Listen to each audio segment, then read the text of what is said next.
কারিমের এমন একটি সূরা আপনাদের সঙ্গে শেয়ার করতে চাই যে সূরার অপর নামই হলো সূরাতুশ শিফা বা আরোগ্য লাভের সূরা। আর সে সূরা হলো আমাদের সকলেরই অতি পরিচিত সূরাতুল ফাতিহা।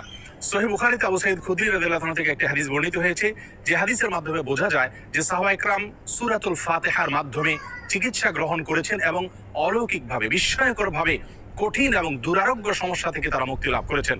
তখন নবী করিম সাল্লাল্লাহু আলাইহি সাল্লাম বিষয়টি জানতে পারার পর তাকে বলেছিলেন, ওমা ইউদরিকা আন্নাহা রুকিয়া, তুমি কিভাবে জানলে যে সূরা ফাতিহা এটি রুকিয়া বা সকল রোগ থেকে শেফার একটি মাধ্যম। এজন্য এই সূরা সম্পর্কে উলামায়ে কেরাম বলে থাকেন যে সূরা ফাতিহার মাধ্যমে যে কোনো রোগ বালাই থেকে, যে কোনো বিপদ আপদ থেকে, যে কোনো অসুখ বিসুখ থেকে মুক্তি লাভের মাধ্যম হিসাবে আমরা এটিকে ব্যবহার করতে পারি।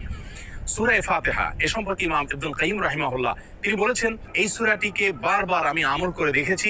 আমার জীবনে যখনই কঠিন কোনো ব্যথায় আমি আক্রান্ত হয়েছি, কাতর হয়েছি, তখনই এই সূরা পাঠ করে ফু দিয়ে সে ব্যথার জায়গাকে মুছেছি।